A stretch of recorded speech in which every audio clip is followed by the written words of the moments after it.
Hello everybody and welcome to your next video as a part of your literacy workshop. Today we're going to be focusing on the writing element as one of the key practices for literacy.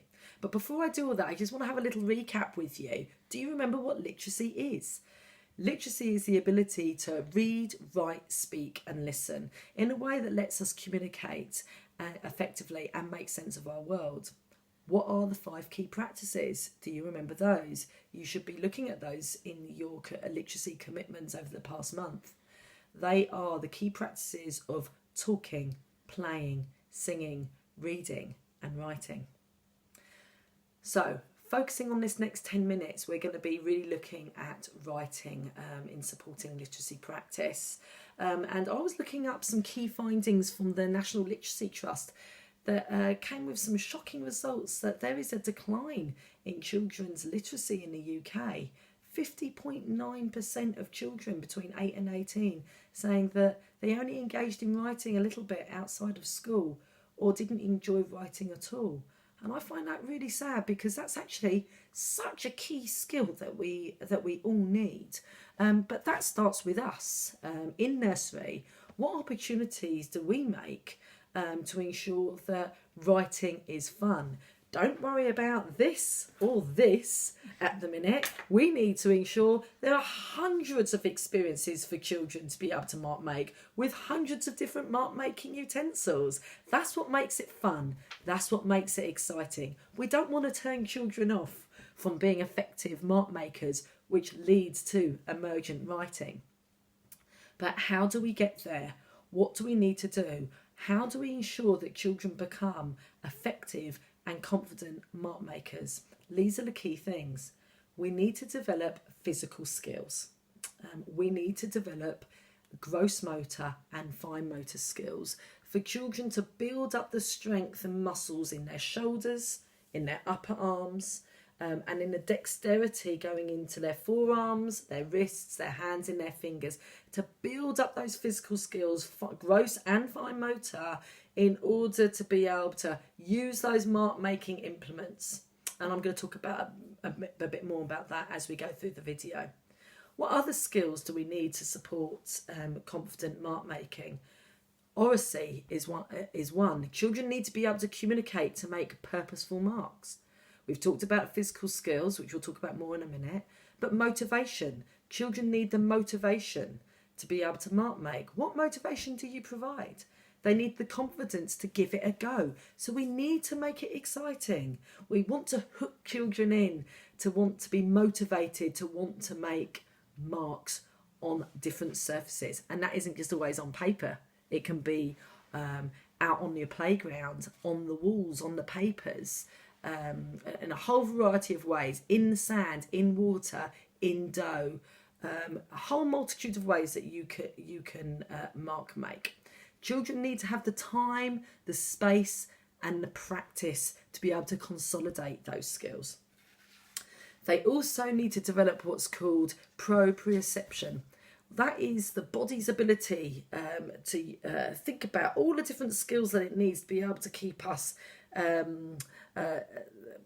looking at movement and about how the body stays balanced. So the brain has to talk to all different parts of the body, because if we're using a roller like this and getting the children to move up and down and we're developing gross motor movement, the body has to the brain has to speak to the body and find about keeping that stance upright, keeping your core stable in order that you're not going to fall over when you're doing this. It's things we have to consider. Okay. So with mark making, to be a really developed writer, you've got to have that developed pincer grip. It means you need to have that control in the tendons in your hands and build up that dexterity in your fingers, as well as having that control, like I say, in the shoulder, building those muscles up in the shoulder and that dexterity in your wrists, fingers and hands. We call that a low load control. It's just the shoulder having the ability to be able to support the arm as it's mark making. So it should be gliding, and we need to provide lots of opportunities for children to be able to develop that. That's about really getting big shoulder movements going up and down, left and right. Could be parachute play, could be these big rollers. You don't see the bend in the elbow, the big arms sort of up and down. That's sorts of things that we need to be considering. Okay. So let's go through looking at those essential skills that the children need to make in order to be effective mark makers. So I'm talking about this pivot and grip. I started talking about the shoulder. So I said shoulder, elbow and wrist. So with the shoulder pivot, we first sort of see this in younger children. We need to develop these gross motor movements. It's the upper body muscle in the arms and the chest that we need to do for the very emergent stages of mark making. And these little ones tend to use the palmar grip. So in here, to be able to move implements when they are mark making. When we're giving children lots of opportunities to develop that in stage 1 with the shoulder pivot, we also start seeing it emerge down into the elbow. And this is called the elbow pivot. We still see the same grip, the palmar grip. And this stage, it's the shoulder that does more of the support. And it's the elbow that does most of the work. It looks like a soaring action. I've got a great utensil here, which I'm bringing into nursery. You can use it with the children. It's the soaring motion where it's the arm tends to move in straight lines across the body, sort of front and back. Okay, put that down. Then we start moving into what's called the wrist pivot down here. So we've worked on the chest, the shoulder, the upper arm, these gross motor movement skills and physical development. Now we're looking at the wrist pivot. And as the pivot moves to the wrist, the elbow often tucks into the side of the body and the shoulder movement becomes minimal. Low load control is definitely in play here. So like I say, that low load control simply is your shoulder's ability to support your arm and hand as they're mark making and writing. And by this time, when children reach this wrist pivot stage in their lower arm, the upper arm and shoulders are very well developed at this stage. And the children's grip moves from a palm grip to a digit grip.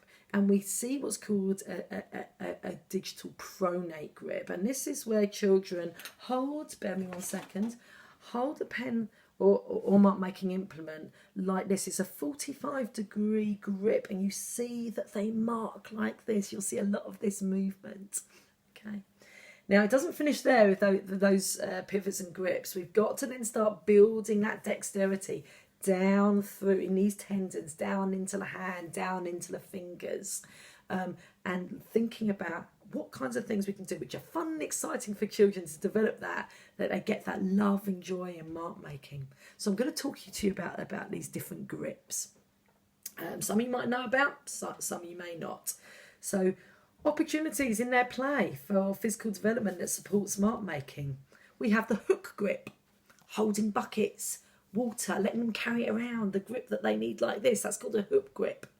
We have a power grip, so objects between the sort of finger and the thumb where you're needing to develop the wrist. It's from the wrist and the elbow, which strengthens the shoulder, so being able to open items like this.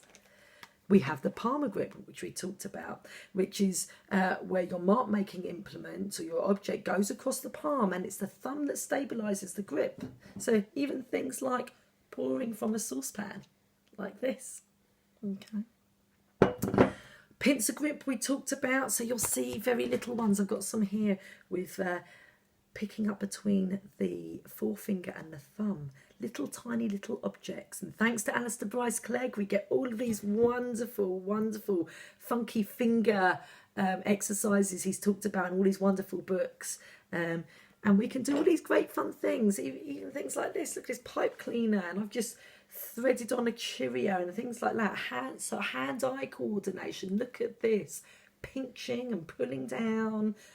Even things straight around from our house. Little grippers like this to be able to pick things up. Do give them a try. Strengthening the dexterity in the fingers. Pegs. Love them. How many opportunities can you use with these pegs?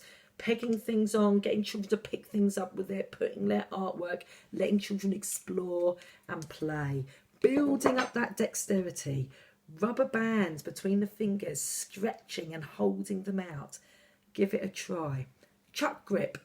being able to hold spoons and knives between our thumb, forefinger and ring finger so we can manipulate tools, lifting things out of the sand, the rice with the babies. We have a key grip. So key grip is about opportunities. Cues in the title, key grip. Turning keys between the thumb and the inside of the finger. Being able to rip paper. Lift up boxes. So things like this, really heavy. Give children a chance to do that. Pulling up socks and trousers is another key skill to develop the key grip. We have the lubrical grip. Being able to hold a ball between the fingers. Holding a book like this. So the fingers stay straight and they're not curved. So all these wonderful grips that we can use and develop in our play, but all supports emerging mark making. Now I've just picked up some sort of key things around my home, which I'm going to show you in a minute. You can have great fun to support mark making, but let me just talk to you about the developmental stages of mark making. So children tend to follow the same sequence in their development when it comes to looking at mark making. And how we help children progress, it's more about the stages rather than the ages. So early writing begins when babies make marks on surfaces. So you see babies exploring with their fingers and their palms. Usually it's messy with the paint and the glue, the rice, the wheat, whatever you're using. Really being able to explore those marks. They start to pick fingers up between their finger and their thumb. The pincer grip we've talked about, looking at small objects. Children then go on to hold items, mark-making utensils in fist-like grip, which we've talked about.